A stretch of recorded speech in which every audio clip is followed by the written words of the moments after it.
Love's Instant Bride Part 49. Uriel, Point of View. Nakahilata lang ako sa kama ni Christine at nakatitig sa bubong ng bahay nila. Kahit natagaktak na ang pawis ko dahil sa init ng panahon, ay wala akong balak na lumabas. There is no way I'm getting out there. Wala na akong mukhang maiyaharap sa mga magulang niya. Ipinahiya ko lang ang sarili ko. I just made them root for Logan even more. Isang malalim na buntong hininga ang lumabas sa bibig ko bago ko gumulong sa kama. I couldn't stop regretting the things I did earlier. I wanted to impress them, to show them that I am better than Logan. But it turned out completely opposite of what I wanted. Kanina, when her father asked me to help him with the native chickens, I knew that there was a possibility of me seeing blood. Pero hindi pa rin ako umatras dahil gusto kong patunayan ang sarili ko. At first, I was able to stand the sight of blood streaming out of the chicken's neck. But when the blood spurted all over my clothes, that's when I lost it. Mabilis na nanikip ang dibdib ko. Kasunod nun ang pag-ikot ng paningin ko. And the next thing I knew, I was already on Christine's bed. What's more embarrassing was that Christine's father and brother had to carry me in her room dahil hindi ako magising-gising kahit na ilang beses nilang tinapik ang pisngi ko. Her mother was my last hope to redeem myself, pero palpak din. And she even caught us almost kissing. Nasa bunutan ko na lang ang sarili ko bago ko gumulong-gulong sa kama. Pero tama si Christine. Walang mangyayari kung patuloy ko yung iisipin. I have to get up and prove myself again. I have to redeem myself. Lalabas na sana ako sa kwarto ni Christine nang marinig ko ang pag-uusap nila ng mama niya. I was able to catch their voices because the walls of our room were only made of wood. Sino bang pipiliin mo sa kanila? Tanong ng mama niya. Idinikit ko ang tenga ko sa dingding para marinig ang sasagot ni Christine. Hindi ko alam kung bakit biglang lumakas ang kabog ng dibdib ko habang hinihintay ang sagot niya. I almost couldn't hear their voices because of how loud my heartbeat was. Wala pa sa akin yun, Nay. Nasa inyo pa po yung focus ko eh. It may be sad to hear her answer, but it somehow made me feel relieved because she hasn't made choice yet. Hanggat hindi pa siya nakakapili, ay malaki pa ang chance ako. I can't let anyone have her. I need her so I could cope with Kay's absence, so I could start moving on from her. She's the key I have been waiting for, the key for my freedom. Matapos ang ilang sandali ay nagdesisyon na akong lumabas ng kwarto para maghanap ng pwede kong maitulong sa paghanda. I don't really have anything to offer to help them but still, gusto kong subukan. I want to show not just them but also Christine that I'm willing to try things that I am not used to just to prove myself and my determination. Uriel? Napatingin ako sa may kusina nang marinig ko ang pagtawag ni Christine sa pangalan ko. I gave her my sweetest smile bago ko bumaling kay tita. I smiled at her too, but she ignored me. Nagpatuloy lang siya sa ginagawa niya na para bang hindi niya ako napansin. Napabuga na lang ako ng hangin bago lumapit sa kanila. Ano po bang maitutulong ko? Magalang kong tanong, pero isang iling lang ang ginanti sa akin ni tita. Maupo ka na lang doon, iho. Bisita ka namin kaya hayaan mo na lang kami rito. Sagot niya sa akin. I was just about to talk when Pinky suddenly stormed inside. Hingal na hingal siya habang nakaturo sa labas. Ma! Te! May dumating na bisita. Sino? Tanong Christine. Si Kuya Logan, sabi niya. I saw how Tita's face lit up as soon as she heard Logan's name. She didn't even hesitate to stop whatever she was doing, wiping her hands on her apron. Then she went on telling Pinky to inform Tito as well. At ilang sandali lang, ay nagmamadali lang lumabas ang mga magulang ni Christine. Nang kaming dalawa na lang ang maiwan, ay napatanong na lang ako sa kanya. Do they really love Logan that much? Ganun ba nila kagustong lalaki yun para sa'yo? Tanong ko sa kanya. Pero imbis na sumagot, ay lumapit lang siya sa akin at hinawakan ako sa braso. Salubungin na lang natin ang kaibigan mo. Mukhang inimbita kasi siya ni Papa kaya siya narito. I clicked my tongue, letting out a scoff. Ano bang nakita nila kay Logan? Nawala sa akin. That question was soon answered me when I saw what's happening outside. Christine's family seems to be closer with Logan. I saw how delighted her father's face was while talking to him. Even Tita looks so happy with the paper bag she's holding, which I think is Logan's gift to her. Seems like your family really likes him, ha? Pabalong kong sabi kay Christine. Mukhang kung idadaan talaga sa botohan, ay hindi ako mananalo. Dagdag ko. Kahit na sino pa man ang piliin nila para sa akin, ay wala akong pakialam dun. I will only follow what my heart wants. Mabilis siyang sagot sa akin bago muling inabot ang kamay ko. Let's go and say hi to him. Tumango lang ako sa kanya at hinayaan siyang tangayin ako palapit kay Logan. At habang palapit ako ng palapit sa kinaroroonan niya, ay mas lalong lumilinaw sa akin ang agwat sa pagitan naming dalawa. He already have the approval of Christine's family. Alam kong talo na ako sa aspetong yun, but that won't really matter. What matters most is Christine's choice, and I will make sure by the end of the day, I will be the choice, because Christine is only mine. Gagawin ko ang lahat, makuha lang ang loob niya. I pretty have the advantage. Kahit papaano ay alam ko na kung paano hulihin ang kiliti niya. Another advantage I have is I get the chance to be closer to her, 24/7. I can spend time with her to know her more, to know more ways of how to get her.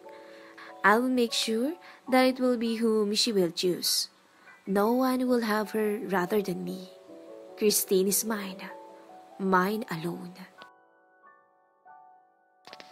Billionaire's Instant Bride Part 50. Uriel Point of View. As soon as Logan arrived, all attention was focused on him. Lahat ng miyembro ng pamilya Sandoval ay tutok na tutok sa kanya. And here I am, sitting in the corner while watching them flock around him. It is evident who they like the most between me and him. Ayaw ko mang aminin, but I couldn't stop feeling jealous of him. I couldn't stop wishing to be in his shoes. Hindi naman sa ayaw nila sa akin. It's just they like Logan more than me.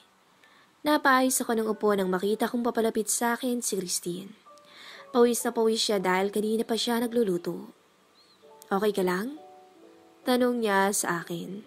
Imbis na sumagot agad ako ay tumayo ako at kinuha ang panyo sa bulsa ng shorts ko. Sabay punas ng pawis niya. You should ask that yourself. Pawis na pawis ko. Sagot ko sa kanya. Turn around. Uriel. Angal niya at aalisin pa sana ang kamay ko pero hindi ko na siya pinayagan. You should put something on your back. Sambit ko sabay pasok ng panyo sa likod niya. Before you ask me if I'm alright, you should look at yourself first. Okay lang naman ako Sagot niya sa akin. Gusto ko lang malaman kung ayos ka lang ba. Dagdag niya bago tumingin sa akin.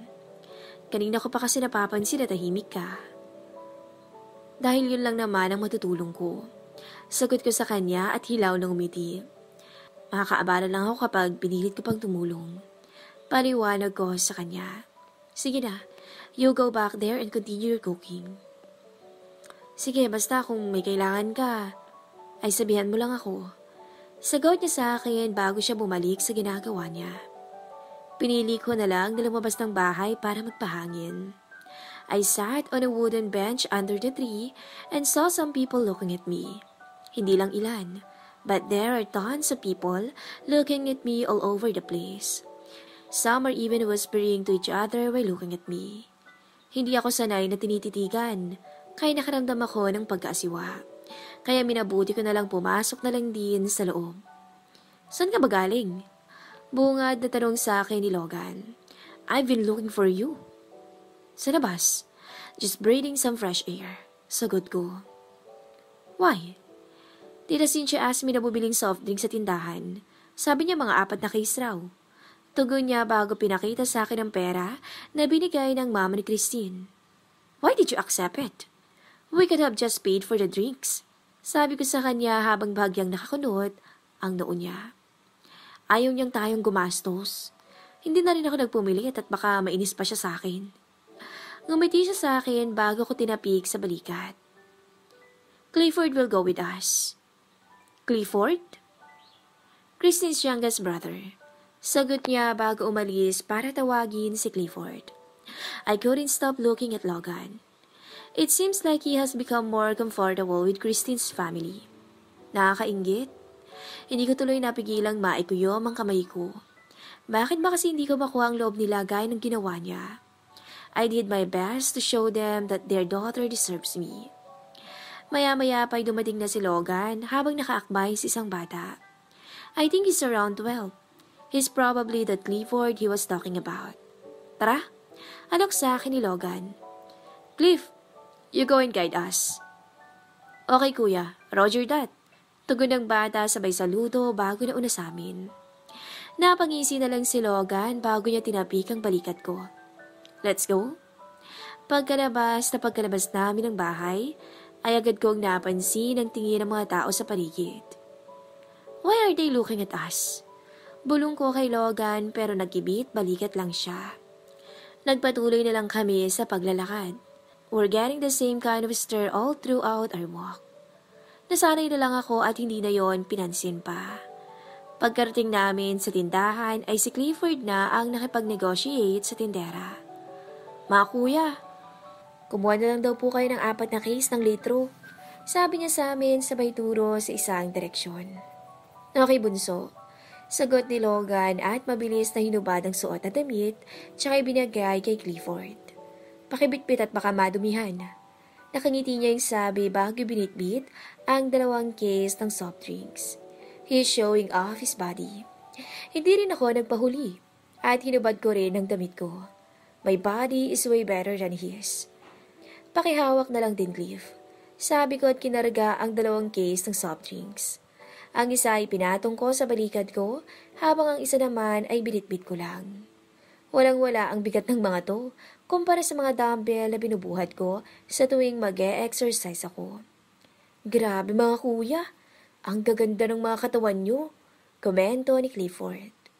Nag-workout po ba kayo? I do workout. Mabilis kong sagot sa kanya at kumiti. Ako naman, naging ganito yung katawan ko dahil sa trabaho ko. Pabidang sabi ni Logan. Either way, kapag gusto mong maging ganito ang katawan mo, you need to keep your body moving. Dagdag niya. Maya-maya pa ay may grupo ng 5 babae na sumalubong sa amin. They grinning from ear to ear while looking at me and Logan. They didn't even hesitate to show how they look at us from head to toe. Cliff, sino sila? Tanong ng isa sa kanila. Mga pogi ha? Maliligaw ni ate, kaya huwag na kayong umasa ate Marisa. Sagot ng bata. Pumunta na lang kayo sa bahay mamaya at doon maghapunan. Kasali ba sila sanda? Hirit naman ng isa at naghagik-gikan sila. Itanong mo yan sa ate ko, ate Babol. Tumingin sa amin si Clifford. Tara na mga kuya, huwag niyo na lang silang pansinin. Ganyan talaga yun sila eh, anya. Tumango lang ako at nagsimula ng maglakad. Binilisan ko na ang bawat hakbang ko dahil dama ko na ang pangangalay ng magkabilang kamay ko. Baka mabagsak ko pa ang mga bitbit ko. Bakit ko pa kasi kinarga sa balikat ko? Dahil sa pagmamadali ay agad kong narating ang bahay nila Christine. May ilang mga tao na ang naroon at kasalukuyang kausap si Christine. Tintin, ito na bang mandiligaw mo? Tanong ng isang matandang babaeng nakatingin sa akin. Ang gwapo. Ang kinis. Amoy imported. Dagdag nito at saka umisi pa. Anong pangalan mo, iho? Malambing niyang tanong bago matamis na ngumiti sa akin. Uriel po. Sagot ko bago tiningnan si Christine. Where do I put this? Doon na lang sa drum. Sabi niya sabay turo sa isang blue na drum. Ilagay mo sa isa ha? May yelo na ron. Tumango lang ako sa kanya at sinunod ang sinabi niya. At habang nilalagay ko ang mga bote sa drum, ay lumapit si Christine. Bakit ka naghubad? Tanong niya habang pinagmamasdan ako ng tingin. I didn't want to dirty my clothes. Sagot ko sa kanya. Hindi ba pwedeng maghubad dito? Natatakot ka na madumihan ang damit mo, pero hindi ka natatakot na madumihan ang katawan mo. Anya tsaka napailing. At tingnan mo nga oh, titig na titig sa'yo yung mga kapitbahay, kulang na lang hubaran ka nila eh. Well, I wouldn't let them. Ikaw lang ang pwedeng maghubad sa akin. Hirit ko sabay ngisi sa kanya. Kita ko kung paano nanlaki ang mga mata niya sabay hampas sa balikat ko. Tumahimik ka nga, baka marinig ka nila mama at papa eh. Pinandilatan niya ako ng mata at itinuro gamit ang daliri niya. Pigilan mo yung bibig mo ha? Naku talaga. Nagsasabi lang naman ako ng totoo. Depensa ko. You're the one only who's allowed to... Hindi ko natapos ang sinasabi ko nang bigla niyang takpan ang bibig ko gamit ang palad niya. Uriel, inis niyang sabi at ngumuso sa akin. Please lang, kahit ngayon lang. Magsasalita pa sana ako nang biglang dumating sina Clifford at Logan. Anong ginagawa niyo? Tanong sa amin ng kaibigan ko. Flirting. Nakangising sagot ko sa kanya. He may be my friend, but I will never let him have his way to Christine. Nakikita mo naman, di ba? Really? Bakit parang di yata komportable sa'yo ang ka-flirt mo? Bawi niya sa akin sabay ngisi. Even her family is not comfortable with you. Hindi ko napigilang maikuyom ang kamay ko sa sinabi niya. Yun lang ang sinabi niya but it really hit a nerve. So damn hard. Tumigil na nga kayong dalawa. Saway sa amin ni Christine. Mas mabuti pang maghugas na kayo ng katawan. Maya-maya lang ay darating ng mga bisita. I'll go first. Sambit ko at akmang lalaki na sana pero pinigilan akong muli ni Christine. Hindi available ang banyo namin ngayon dahil maliligo rin ako at si Pinky. Since mga lalaki naman kayo, doon kayo sa ilog maligo. Anya sabay tingin sa kapatid. Clifford, samahan mo mga kuya mo ha? Okay ate, akong bahala sa mga to. Pagkasagot ni Clifford ay bumalik na si Christine sa loob para tumulong sa paghahanda ng pagkain. Pinadaanin na din kami ni Clifford sa gilid ng bahay nila kung saan naroon ang daan papunta sa ilog. Hintayin niyo ako rito, mga kuya.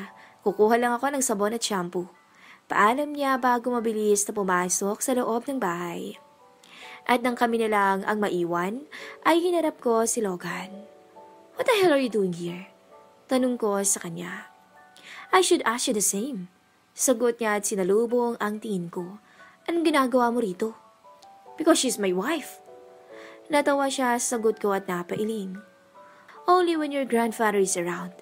But outside, you're made up world. She's not your wife. She's just Christine, free to be pursued. Anya bagong umisi sa akin. And I will make sure that she will be mine. Jimon, hindi ka gusto ni Christine. Matigas kong sabi at mapang-asar nang umisi sa kanya. Even if that's the case, I can always make her like me. I'm already close with her family, and that gave me the advantage in winning her heart. Nakanggisi niya ring sagot.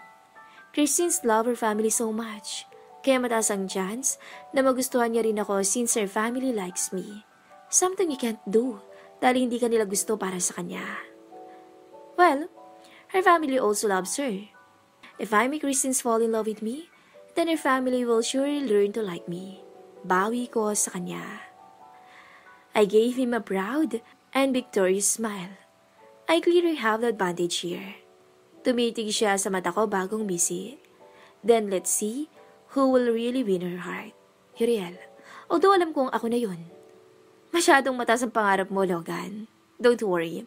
I'll drag your feet back to the ground by showing you that it will be me who will end up with her. Sambit ko sa kanya. Okay, then may the best man win. Anya bago'y nilahad ang kamay. Tinanggap ko to. May the best man win.